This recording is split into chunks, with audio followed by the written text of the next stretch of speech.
Good evening student, माँ career academy में आपका स्वागत है। जैसा कि हम रे ऑप्टिक्स के बारे में पढ़ रहे थे और इसी सीरीज को हम आगे बढ़ाते हुए हम आज स्फेरिकल मिरर के बारे में डिस्कस करेंगे।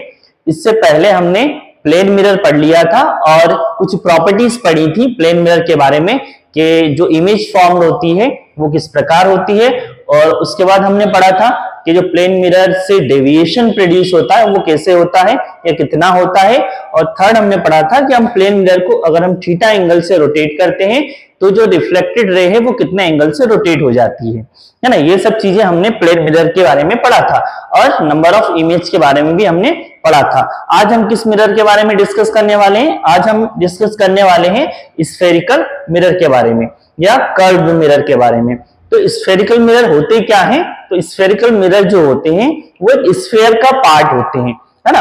तो कोई स्फेयर को अगर आप बीच में से कट कर देते हो और अगर उसके एक तरफ पॉलिश कर देते हो तो जो मिरर बनता है उस मिरर को हम कर्व मिरर या स्फेरिकल मिरर कहते हैं, है ना। तो स्फेरिकल मिरर की जो डेफिनेशन होगी वो होगी spherical mirror are those mirrors whose reflecting surface is part of a hollow sphere. मतलब जो उसकी रिफ्लेक्टिंग सरफेस है वो किसी भी होलो स्फीयर को का जो पार्ट होता है उसको बीच में से होलो स्फीयर को कट कर दिया जाता है और उसके या तो आउटर सरफेस पर या इनर सरफेस पर पॉलिश कर दी जाती है। तो उस मिरर को हम स्फेरिकल मिरर या कर्व मिरर कहते हैं। ये दो टाइप के होते हैं, एक होता है कॉन्केव मिरर और एक होता है कॉन्वेक्स मिरर। आज हम पहले कॉन्केव मिरर के बारे में स्टडी करेंगे। तो कॉन्केव मिरर क्या होता है? If a spherical mirror whose reflecting surface is curved inward। इसका मतलब क्या हुआ कि जो रिफ्लेक्टिंग सरफेस है जहां से लाइट रिफ्लेक्ट होगी वो क्या होगा? कर्व्ड इनवर्ड होगा, मतलब अंदर की तरफ धसा हुआ होगा, उसे हम बोलते हैं कर्व्ड इनवर्ड होगा, है ना। इसे हम क्या बोलते हैं? कॉन्केव मिरर, है ना। कॉन्केव मिरर में जो आउटर सरफेस होती है या जिसे हम बोलते हैं कर्व्ड आउटवर्ड सरफेस, उस पर हम क्या कर देते हैं? पॉलिश कर देते हैं। और जो इनर या इनवर्ड सरफेस होती है वो कौन सी सरफेस होती है? रिफ्लेक्टिंग सरफेस होती है।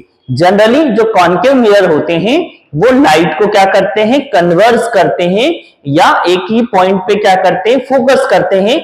इसलिए इन मिरर को कन्वर्जिंग मिरर भी कहा जाता है। जहां पर पैरेलल बीम ऑफ लाइट हमें चाहिए वहां पर हम किस मिरर का यूज करते हैं? कॉन्केव मिरर का यूज करते हैं। या सर्च लाइट में भी हम किसका यूज करते हैं? कॉन्केव मिरर का। और कॉन्केव मिरर में कुछ पॉइंट्स होते हैं या कुछ आप ये बोल सकते हो कि इसमें कुछ टर्मिनोलॉजी होती है जिसे आज हम देखेंगे।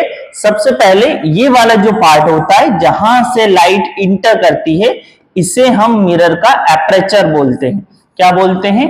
एपरेचर, है ना। तो और जनरली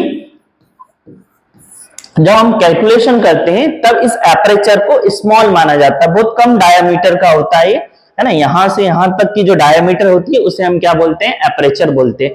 फिर उसके बाद इस कॉन्केव मिरर का फोकस होता है। फोकस को हम किससे डिनोट करते हैं? कैपिटल एफ से। उसके बाद क्या होता है? सेंटर ऑफ कर्वेचर, है ना। हमने जो मिरर बनाया है वो कहां से बनाया है? एक स्फीयर से बनाया है और इस स्फीयर का जो सेंटर होगा वो इस स्फीयर का जो सेंटर होगा वो कॉन्केव मिरर का क्या होगा? सेंटर ऑफ कर्वेचर होगा, जिसे हम सी से डिनोट करते हैं। किससे डिनोट करते हैं? सी से डिनोट करते हैं। और इसे 2f भी लिखा जाता है, मतलब जो फोकल लेंथ का डबल होता है उसे उस पोजीशन पर या फोकल लेंथ की डबल डिस्टेंस पर सेंटर ऑफ कर्वेचर सिचुएटेड होता है। ठीक है। अगर हम बात करें कि फोकस क्या होगा, तो फोकस की अगर हम बात करें, अगर ऑब्जेक्ट इनफाइनाइट पे रखा हुआ है वहां से लाइट पैरेलली इंसिडेंट होती है और आफ्टर रिफ्लेक्शन वो जिस पॉइंट पर मिलती हैं या जिस पॉइंट से आती हुई प्रतीत होती हैं या अपीयर्स होती हैं उस पॉइंट को उस मिरर का फोकस कहा जाता है। तो कॉन्केव मिरर में जो इमेज बनती है वो रियल और इन्वर्टेड बनती है। इसलिए यहां पर सारी रेज जो प्रिंसिपल एक्सिस, ये वाला जो एक्सिस होता है जहां पर फोकस और सेंटर ऑफ कर्वेचर सिचुएटेड होता है, उस एक्सिस को हम क्या बोलते हैं? Principal axis. और यहीं पर एक पॉइंट होता है जिस पॉइंट को हम बोलते हैं पोल, है ना, और सारी डिस्टेंस पोल से ही मेजर की जाती है। ये रिफ्लेक्टिंग सरफेस हुआ। उसके बाद फोकस, फोकस की डेफिनेशन क्या कि आफ्टर रिफ्लेक्शन या पैरेलली इंसिडेंट रे, जो रेज है वो पैरेलली आ रही हैं और रिफ्लेक्शन के बाद जिस पॉइंट पर वो मिलेंगी उस पॉइंट को हम क्या बोलेंगे, उस मिरर का फोकस कहा जाता है। सेंटर ऑफ कर्वेचर क्या होगा, तो जो फोकस होता है उसकी डबल डिस्टेंस क्या कहलाती है, सेंटर ऑफ कर्वेचर। ये रिलेशन हम देखेंगे, सेंटर ऑफ कर्वेचर और फोकस के बीच में रिलेशन देखेंगे। तो आपको क्या याद रखना है, सबसे पहले ये जो एक्सिस होता है उसे हम बोलते हैं प्रिंसिपल एक्सिस। उसके बाद ये सरफेस होता है जो क्या होता है, पॉलिश्ड होता है। ये वाला जो सरफेस होता है उसे हम क्या बोलते हैं, रिफ्लेक्टिंग सरफेस। उसके बाद इस सरफेस पर एक पॉइंट होता है जिसे हम पोल बोलते हैं, पी से रिप्रेजेंट करते हैं। पोल के बाद फोकस होता है जिसे हम कैपिटल एफ से रिप्रेजेंट करते हैं। उसके बाद सेंटर ऑफ कर्वेचर होता है जिसे हम सी से डिनोट करते हैं, और जो फोकल लेंथ का डबल होता है, मतलब जहां पर फोकस सिचुएटेड है उससे डबल डिस्टेंस पर पोल से, कहां से डिस्टेंस मेजर की जाती है, पोल से, पी से, उससे डबल डिस्टेंस पे क्या होता है, सेंटर ऑफ कर्वेचर होता है। तो ये सब जो हमने स्टडी की या जो लर्न किया, ये सब किसके बारे में है, कॉन्केव मिरर के बारे में। कॉन्केव मिरर को क्या बोला जाता है, कन्वर्जिंग मिरर कहा जाता है। नेक्स्ट स्लाइड में हम देखेंगे कॉन्वेक्स मिरर, है ना। कॉन्वेक्स मिरर क्या होगा, जिसकी रिफ्लेक्टिंग सरफेस कर्व्ड आउटवर्ड होती है ना। A spherical mirror whose reflecting surface is curved outward, जिसकी रिफ्लेक्टिंग सरफेस, ये वाली जो सरफेस है उसे हम क्या बोलेंगे, इसकी रिफ्लेक्टिंग सरफेस, वो कर्व्ड आउटवर्ड है। बल्जिंग सरफेस या थोड़ी सी उठी हुई सरफेस होती है, उस सरफेस को हम क्या बोलते हैं, कर्व्ड आउटवर्ड सरफेस। और इस मिरर को हम क्या बोलते हैं, कॉन्वेक्स मिरर। इस साइड वाली जो सरफेस होती है उस पर हम पॉलिश कर देते हैं, और ये वाली जो सरफेस होती है वो कौन सी सरफेस कहलाती है, रिफ्लेक्टिंग सरफेस कहलाती है। इसमें भी कुछ पॉइंट होते हैं, जैसे ये वाली जो लाइन होगी जो पोल, फोकस और सेंटर ऑफ कर्वेचर से होके जाएगी, उस लाइन को हम क्या बोलेंगे, प्रिंसिपल एक्सिस। ठीक है, उसके बाद क्या, एक फोकस होगा इसके अंदर, और क्या होगा, सेंटर ऑफ कर्वेचर होगा, और ये वाला यहां से लाइट इंसिडेंट होती है। आपको एक चीज याद रखना है कि लाइट या ऑब्जेक्ट हमेशा लेफ्ट साइड पर रखा जाता है ना। ऑब्जेक्ट हमेशा आप कहां रखोगे, लेफ्ट हैंड पे रखोगे, और रेज जो हैं वो राइट साइड जाएंगी, लेफ्ट टू कहां जाएंगी, राइट जाएंगे। ये जो मिरर होता है कॉन्वेक्स मिरर, ये लाइट को क्या करता है, डाइवर्स करता है। जहां पर हमें लाइट को फैलाना होता है वहां पर हम कॉन्वेक्स मिरर का यूज कर लेते हैं, या हमें जहां पर किसी बड़ी ऑब्जेक्ट का या बड़े एरिया को कवर करके छोटी इमेज बनाना होता है वहां पर हम किसका यूज कर लेते हैं, कॉन्वेक्स मिरर का। जैसे रियर व्यू देखने के लिए साइड ग्लास में जो मिरर यूज किया जाता है वो कौन सा मिरर होता है, कॉन्वेक्स मिरर होता है, और इसे डाइवर्जिंग मिरर भी कहते हैं। ठीक है, उसके बाद ये टर्म्स जो हम पहले डिस्कस कर चुके हैं, एक बार और बता देता हूं। Terms related to spherical mirror, सबसे पहले क्या होगा, पोल। पोल को हम पी से रिप्रेजेंट करते हैं। It is the mid point of the mirror. Mirror में कोई भी मिरर हो, कॉन्वेक्स हो या कॉन्केव हो, उसका ये वाला जो पॉइंट होता है मिड पॉइंट, यहां पर ये वाला जो पॉइंट आपको दिख रहा है ये कॉन्केव मिरर है, ये कॉन्वेक्स मिरर है ना। इसका जो मिड पॉइंट है उसे हम क्या बोलेंगे, पोल बोलेंगे। किसका मिड पॉइंट, मिरर का मिड पॉइंट। फिर होता है सेंटर ऑफ कर्वेचर, है ना। सेंटर ऑफ कर्वेचर क्या होता है, जो हमने मिरर बनाया है वो होलो स्फीयर से बनाया है, तो होलो स्फीयर का जो सेंटर होगा वही इन मिरर का या इस मिरर का क्या कहलाता है, सेंटर ऑफ कर्वेचर। तो कॉन्केव मिरर में centre of curvature left side होता है, और कॉन्वेक्स मिरर में centre of curvature right side होता है। ठीक है, तो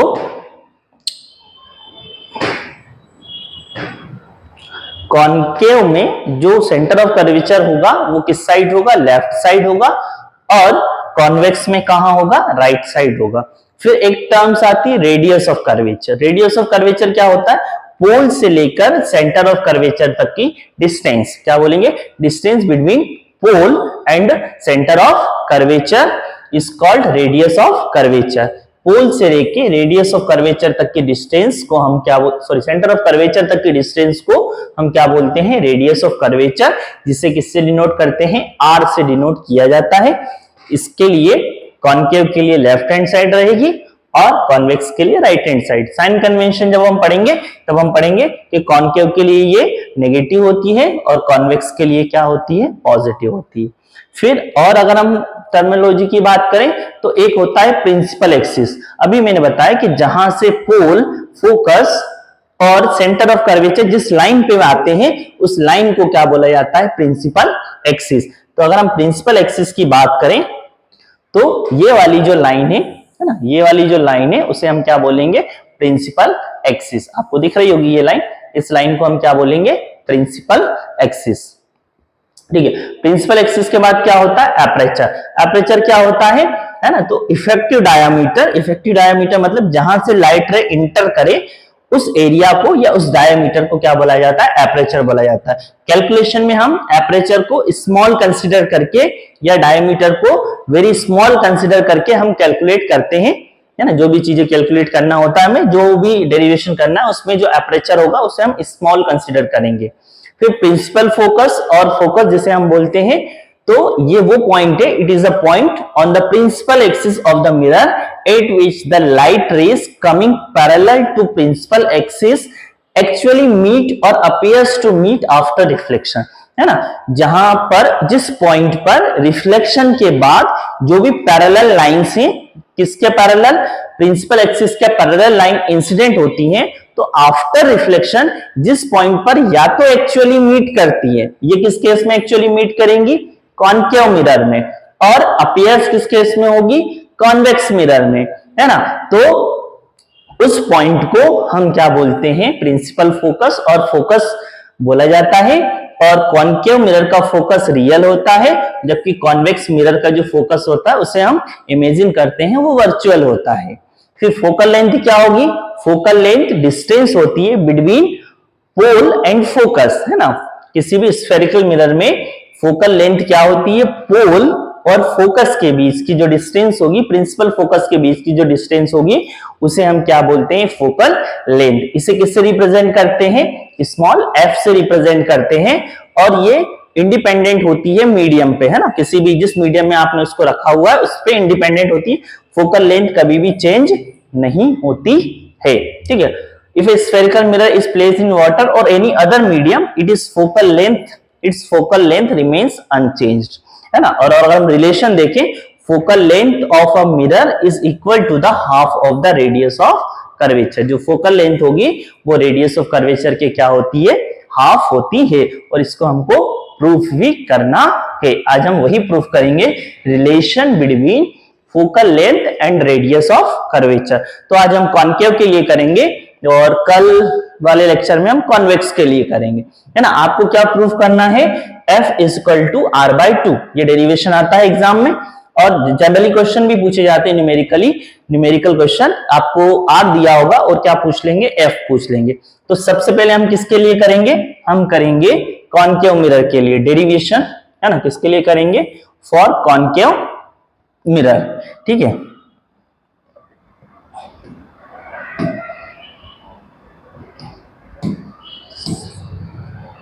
कॉनकेव मिरर के लिए हम आज इस डेरिवेशन को करेंगे।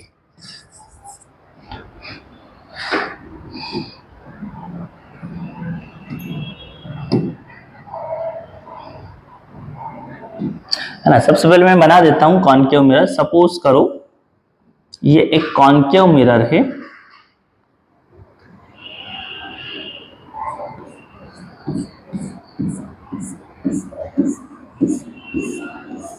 ना। ये क्या है, कॉनकेव मिरर। कॉनकेव मिरर में ये क्या है, सबसे पहले ये प्रिंसिपल एक्सिस है। प्रिंसिपल एक्सिस पे कुछ पॉइंट्स होते हैं, है ना। कौन कौन से पॉइंट होते हैं वो हम बनाएंगे, है ना। पहले मैं कॉनकेव मिरर को बना देता हूं, है ना। प्रूव किस लिए करना है, फॉर, लिख देता हूं या फॉर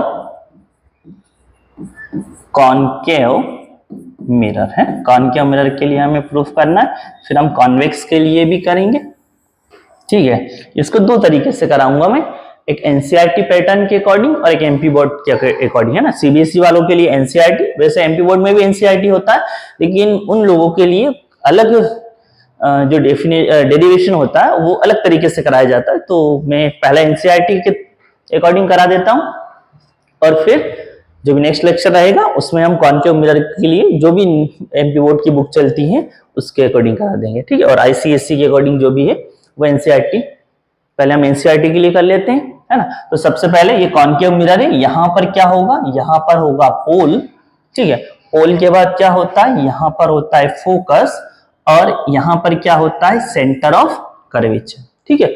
सबसे पहले क्या होगा, एक लाइट प्रिंसिपल एक्सिस के पैरेलल इंसिडेंट होती है, ये रूल्स होते हैं, आपने 10th में पढ़े होंगे, नहीं पढ़े हो तो याद रख लेना कि प्रिंसिपल एक्सिस के पैरेलल अगर कोई लाइट इंसिडेंट होती है और आफ्टर रिफ्लेक्शन वो जिस पॉइंट से होके जाती है उस पॉइंट को हम क्या बोलते हैं, फोकस कहते हैं, है ना। तो प्रिंसिपल एक्सिस के पैरेलल कोई लाइट इंसिडेंट होती है और आफ्टर रिफ्लेक्शन जिस पॉइंट से होके जाएगी उस पॉइंट को हम फोकस कहते हैं, है ना।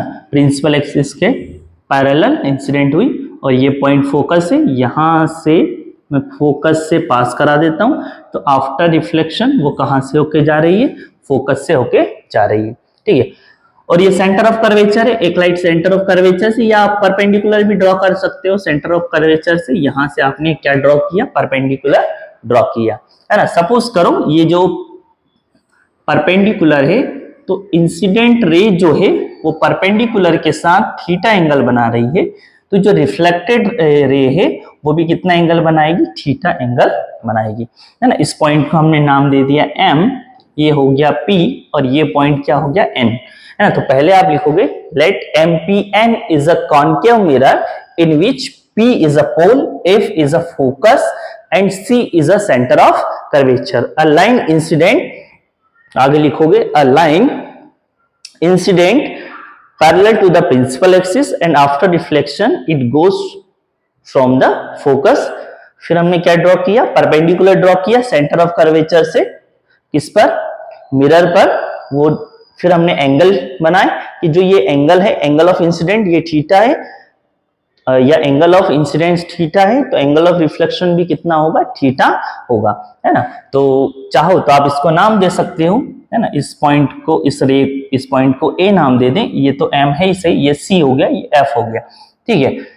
तो हम क्या कर सकते हैं, तो पहले हम लगा दें लॉज ऑफ रिफ्लेक्शन, है ना, लॉज ऑफ रिफ्लेक्शन, है ना। रिफ्लेक्शन, लॉज ऑफ रिफ्लेक्शन से क्या होता है, angle of incidence is equals to the angle of reflection.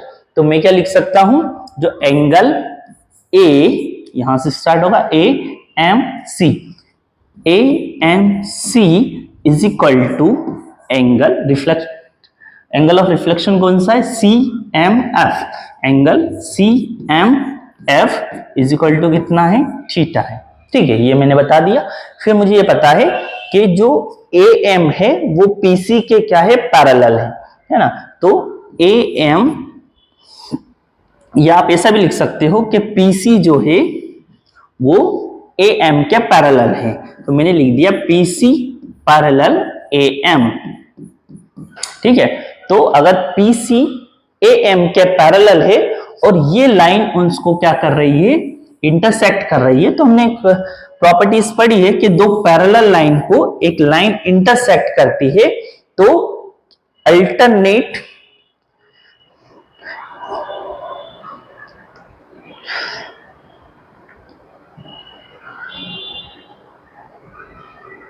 ठीक है। तो ये जो एंगल होता है थीटा, इंटीरियर एंगल, है ना,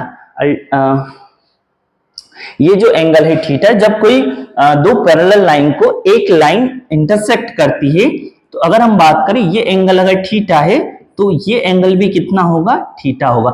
मतलब अगर ये एंगल थीटा है तो ये वाला जो एंगल है वो भी कितना होगा, थीटा होगा। इसे हम क्या बोलते हैं, अल्टरनेट अपोजिट एंगल, है ना। Alternate interior angle, sorry alternate interior angle, है ना। ये वाला एंगल और ये वाला एंगल क्या होगा, थीटा होगा। तो मैं क्या लिख सकता हूं, मैं लिख सकता हूं ये जो एंगल है AMC, तो angle AMC is equal to MCF, ये लिख दिया मैंने, एंगल MCF। जहां पर एंगल बनता है उसको आपको 20 में लेना है, तो यहां लिखेंगे alternate interior angle, alternate interior angle, ठीक है, अल्टरनेट इंटीरियर एंगल, है ना। तो अगर ये थीटा हो जाता है तो हमें मुझे ये बताइए कि ये थीटा है, ये थीटा, तो ये एंगल कितना होगा, हमें पता है एक्सटीरियर एंगल की कंडीशन से ये जो एक्सटीरियर एंगल होगा वो इन दोनों एंगल के क्या होगा, सम होगा। तो ये कितना हो जाएगा, ये हो जाएगा 2 थीटा हो जाएगा, ठीक है। तो हमने पहले क्या बताया, लॉज ऑफ रिफ्लेक्शन से angle of incidence is equals to the angle of reflection. तो अगर ये थीटा है, एंगल ऑफ इंसिडेंस क्या है, AMC is equal to CMF, CMF is equal to कितना हो गया, थीटा। फिर हमको पता है कि PC जो है वो पैरेलल है AM के, और उनको CM जो है वो इंटरसेक्ट कर रही है। तो ये जो एंगल होंगे,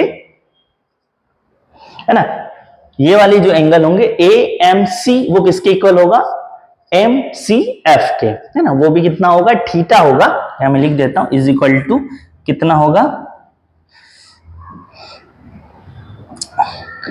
इज इक्वल टू कितना होगा, थीटा होगा, उसे हम बोलेंगे अल्टरनेट इंटीरियर एंगल, है ना। अब अगर हम देखें, एक और कंडीशन हम लगाते हैं इसमें, है ना। अगर ये डायग्राम को मैं थोड़ा सा ऊपर करता हूं,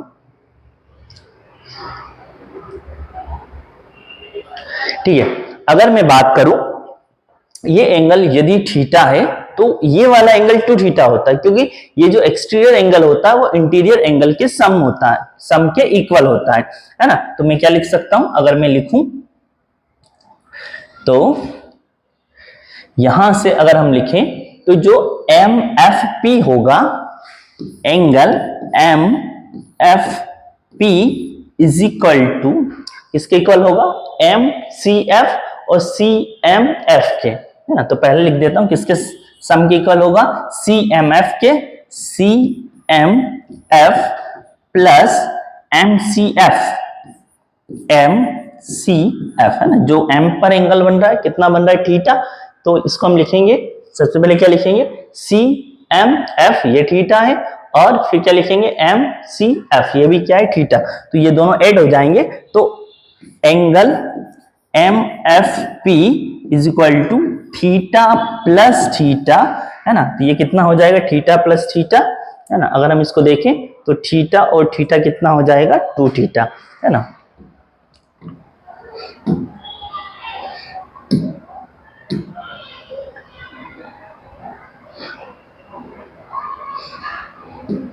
ठीक है, तो ये कितना हो गया, अगर मैं देखूं MFP is equal to theta और थीटा कितना हो गया, 2 थीटा हो गया, ठीक है। तो हमें ये पता लग गया कि ये वाले जो एंगल है ना, ये थीटा है, ये थीटा है, और ये कितना है, 2 थीटा है।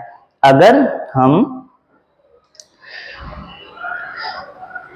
इसमें हम लगा दें, है ना, क्या लगाएंगे हम, angle is equal to arc upon radius भी लगा सकते हैं, और tan थीटा और tan 2 थीटा भी लगा सकते हैं, है ना। अगर आप इसमें लगाते हो tan theta is equal to, तो इससे मैंने एक परपेंडिकुलर ड्रॉ करना पड़ेगा मुझे, है ना। तो इससे मैंने परपेंडिकुलर ड्रॉ किया यहां पर, और इसको मैंने क्या नाम दे दिया, D, ठीक है। तो MD अप MD, है ना, परपेंडिकुलर ड्रॉ किया, तो मैं लिख सकता हूं, यहां पर मैं लिख देता हूं theta is equal to, sorry tan theta is equal to, है ना, पहले इसमें लगाएंगे tan थीटा इस वाले एंगल के लिए, है ना। तो कितना हो जाएगा, tan theta is equal to perpendicular, perpendicular क्या है, MD, है ना। परपेंडिकुलर मैंने लिख दिया MD अपॉन परपेंडिकुलर अपॉन क्या हो जाएगा, बेस, बेस क्या है, CD या DC, आप जो भी लेना चाहे, DC या CD, है ना। और मैंने बता दिया कि जो हमको कैलकुलेशन करना है उसमें हम एपरेचर को स्मॉल मानते, इसलिए ये P से D तक की जो डिस्टेंस रहेगी वो अप्रोक्सीमेट सेम रहेगी। तो इस DC को, है ना, इस DC को मैं अप्रोक्सीमेट, है ना, अप्रोक्सीमेट क्या लिख सकता हूं, PC लिख सकता हूं। लगभग DC जो है वो किसके बराबर होगा, PC के बराबर होगा। तो ये क्या बन जाएगा, tan theta is equal to MD upon में क्या हो जाएगा, PC। ये इक्वेशन हो गई फर्स्ट। इसे हम क्या लगा देंगे, टेन टू थीटा, इसी में हम टेन टू थीटा लगाएंगे। तो tan two theta is equal to perpendicular वही MD, तो MD अपॉन टू थीटा यहां बन रहा है, तो ये हो जाएगा FD, है ना, या DF। फिर मैंने बताया कि जो D और P जो होता है, एपरेचर स्मॉल है तो D और P से जो डिस्टेंस है, D और P के बीच की जो डिस्टेंस है वो बहुत मिनिमम होती है, तो मैं DF को लिख सकता हूं PF, है ना। तो क्या बन जाएगा, tan two theta is equal to MD upon में क्या हो जाएगा, ये M और ये क्या है D, MD अपॉन में क्या हो जाएगा, PF। ये इक्वेशन क्या हो गई, सेकेंड। देखो ये इक्वेशन फर्स्ट, ये इक्वेशन क्या हो गई, सेकेंड। ठीक है, अगर मैं इन दोनों इक्वेशन को सॉल्व करता हूं, ठीक है, तो क्या करेंगे हम, यहां पर मैं एक कंडीशन लगानी होगी हमें कि थीटा और थीटा और two theta is very small, है ना। ये कंडीशन होती है पैरेक्सियल कंडीशन। पैरेक्सियल कंडीशन का मतलब क्या है कि ये जो लाइंस हैं, जो एंगल बन रहा है ये वाला थीटा और ये जो टू थीटा एंगल बन रहा है वो बहुत मिनिमम होता है, इसलिए हम टेन थीटा की जगह थीटा और टेन टू थीटा की जगह टू थीटा कंसिडर कर लेते हैं। तो यहां लिखोगे theta and two theta is very small then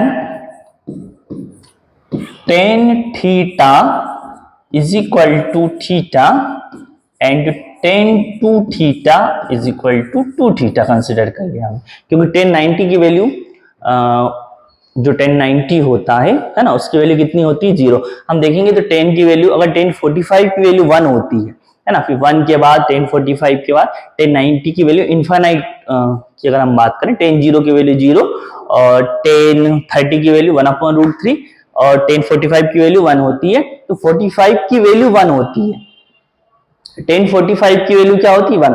तो tan theta equal to theta और tan 2 theta equal to 2 theta consider करेंगे और यहां पर वैल्यू पुट करेंगे, तो ये कितना हो जाएगा, यहां पर theta is equal to MD upon में क्या हो जाएगा, PC और 2 थीटा इज इक्वल टू कितना हो जाएगा, MD अपॉन में क्या हो जाएगा, PF। ठीक है, अब मुझे क्या करना है, ये जो थीटा की वैल्यू यहां पुट करना है, तो ये हो जाएगा 2 और थीटा की जगह मैं लिख सकता हूं MD अपॉन में क्या लिख सकता हूं, PC और ये हो जाएगा MD अपॉन में क्या हो जाएगा, PF।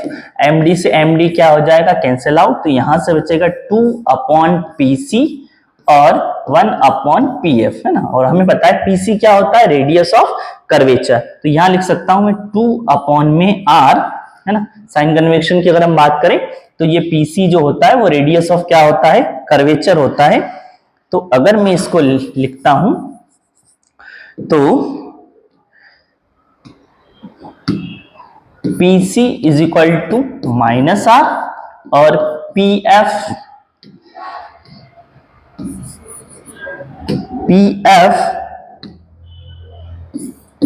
Is equal to -F। यहां हम पुट कर देते हैं वैल्यू, तो ये हो जाएगा, वैल्यू पुट करेंगे तो ये हो जाएगा यहां पर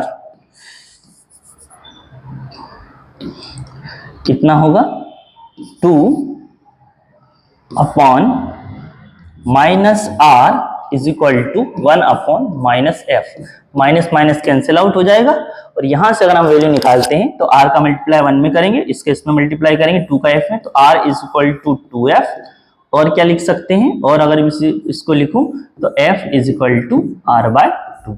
तो ये हमने क्या किया, प्रूफ किया कि F जो होता है वो R/2 के इक्वल होता नहीं। तो ये सारी कैलकुलेशन हमने की, किसके लिए, कॉनकेव मिरर के लिए, है ना।